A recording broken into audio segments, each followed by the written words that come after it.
किसी की मुस्कुराहटों पे हो निसार, किसी का दर्द मिल सके तो ले उधार, किसी के वास्ते हो तेरे दिल में प्यार, जीना इसी का नाम है.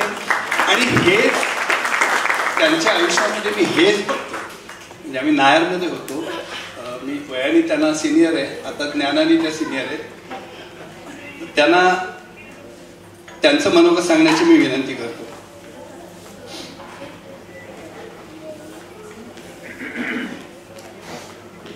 धन्यवाद. डॉक्टर शशी वैद्य ॲक्च्युली माझी टीचर आहेत. त्यांनी मला खूप पीडियाट्रिक्स शिकवले.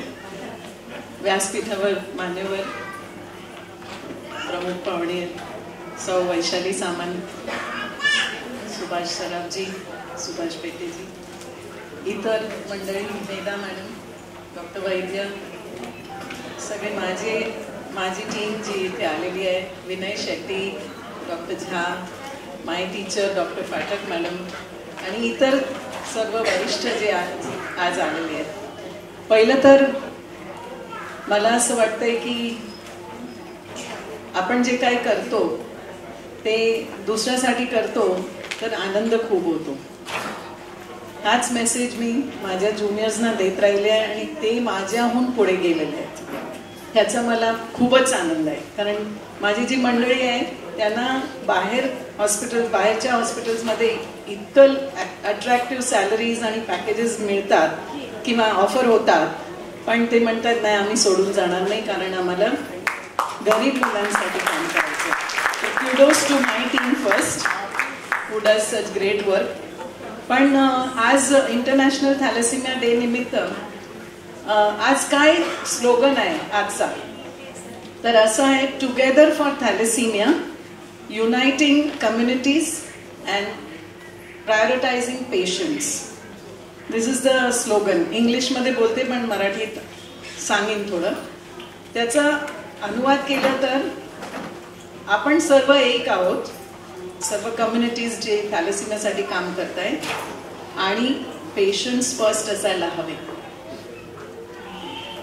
तर पेशंट्स फर्स्ट म्हणजे आपण प्रायोरिटी पेशंट्सना दिली पाहिजे. आणि आज मी खूप आनंदित आहे की मेधा मॅडमनी सगळ्या पेशंट्सना आज बोलवलं इथे आणि त्यांचं ऐकून तर असं वाटतं की आपण काय करतोय, ती लोक जे करतायत. पण दोन गोष्टी मला बोलायच्या आहेत. एक तर तुम्ही बोललात की थॅलेसिमिया मायनर एखादा माणूस असेल त्यांनी दुसऱ्या थॅलेसिमिया मायनर बरोबर लग्न करायचं नाही. पहिलं तर लग्न हा एक आजचा विषय नाहीच आहे. आजच्या काळात लग्नाच्या बद्दल बोलणं काही मतलब नाही.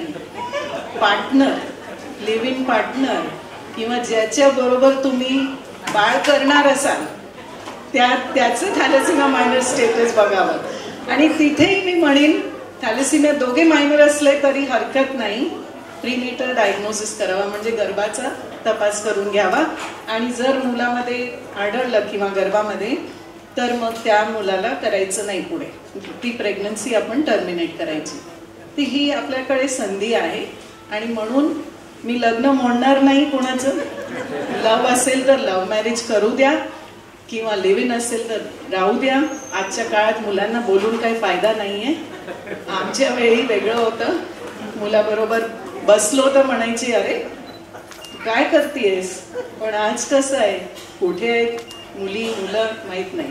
तर let us live them and let them enjoy their life the way they are enjoy. दुसरं म्हणजे अवेअरनेस. ह्याबद्दल मला कौतुक करायचंय सगळ्या मंडळींचं. जे NGOs आहेत जे जाऊन करतायत कॅम्प्स वगैरे थॅलेसिमिया मायनर डिटेक्शन. आणि तुमची जी आता मिशन आहे, mission thalassemia free mission, thalassemia free mission, not Vile Parle नाव. I want to make it India, not Maharashtra. जेव्हा वॉर डिक्लेअर होतोय, we all Indians unite together. But in these matters आपण आपले कम्युनिटीजना सांभाळायला बघतोय, ते बरोबर नाही आहे. आपण इंडियासाठी केलं पाहिजे, पण इंडियासाठी करण्यासाठी कुठेतरी सुरुवात केली पाहिजे. आणि ती सुरुवात मेधाने केली आहे तिच्या मंडळीबरोबर. त्याचं मी खूप कौतुक करते आणि तुमचा आभार मानते की मला आज इथे अध्यक्षा म्हणून बोलवते. मेधा आणि मी एकत्र शिकलो आहे नायरमध्ये ती माझी सिनियर होती 1 वर्ष. आणि म्हणजे you can imagine she is working so hard, so how can I stop working, असा प्रॉब्लेम येतो. आपले सिनियर काम करत असतात तर आपण बंद करूच शकत नाही, म्हणून करावंच लागतं. It is forced on us. Shashi Vaidya, Medha, Vinay Shetty, Phatak madam अजून येत आहेत अशा प्रोग्रामसाठी, त्यात आमचे टीचर आहेत. तर असं करून मोटिवेशन होतं. म्हणून आपण ज्या लोकांना ऐकतो किंवा त्यांचा कौतुक करतो, जसं ज्या बोलले की मला कशाला देताय तुम्ही तुळस, का देतोय? तुमच्यासाठी नव्हे, दुसऱ्यांना ती मोटिवेशन यायला हवी की ह्यांना मिळालं उद्या मलाही मिळेल कुठल्या तरी कार्यक्रमात. आणि त्याने आपण मेसेज देतोय लोकांना की कामं करा. Work for people, work for others, work for patients, और work for in which ever capacity. Like Sujata madam किती करतायत. मी तर तेव्हा लहान होते, मला वाटतं. I was young when you started working. I am still young, my age doesn't increase. So she has been working many years for patients, giving them chelation therapy. सगळ्या मुलांना ओळख आहे तुमची, म्हणजे this is already a certificate for you. We don't need to say anything. So such people motivate others. म्हणून त्यांचा कौतुक करावा. आणि म्हणूनच आज आपण इथे जमलो आहे to create more awareness for thalassemia and to propagate this. सगळ्यांच्या फॅमिलीमध्ये जी मुलं करणारी आहेत कपल्स, त्यांना तुम्ही ॲडवाईस द्या, please test yourself for thalassemia minor. तेवढंच बोलायचं आहे. आणि का म्हणून तर त्यांना एखाद्या वेळी थॅलेसिमियामध्ये काय काय कष्ट घ्यावे लागतात ते सांगावं. Blood transfusion every 3 weekly. Chelation therapy म्हणजे गोळ्या किंवा इंजेक्शन्स दररोज. आता आपला शुभम बोलला ना, किती नाही ते शिंदे बोलले की किती आमच्या मुलाला इंजेक्शन्स लागलेत. तर जर तुम्ही 33-35 वर्षाच्या मुलाला विचारलं तर त्याच्या number of injections will be about 15,000 and transfusion will be 4,000 already और 2,500. असे नंबर्स आहेत. आपण एकदा ट्रान्सफ्युजन घेतलंय का? आपल्यापैकी किती ट्रान्सफ्युजन घेतलंय जे थॅलेसिमिया बाधित नाहीये? कोणी नाही. मी घेतलंय फॉर सम सर्जरी. आणि त्यावेळी डोक्यात काय फिरतं, बाबा कुठलं रक्त आहे, टेस्टेड आहे की नाही प्रॉपरली, माझ्या वेन्समध्ये जातंय, काही इन्फेक्शन्स तर नाही लागणार. किती त्रास होतो. एका ट्रान्सफ्युजनने आपण एवढं घाबरून जातो. दरवेळी 3-3 आठवड्यांनी घेत आहेत मुलं. किती वीर आहेत. I think they are the brave warriors of today. आणि शुभमला ऐकून तर मला वाटलं की there cannot be bigger warriors than these people. Just like our soldiers today are fighting, these people are fighting. And not just fighting, BSc MSc microbiology पुढे करतोय. माय God, आम्ही पण थकलो MD करून, हा नहीं थकला है. So I think kudos to all patients who have come today.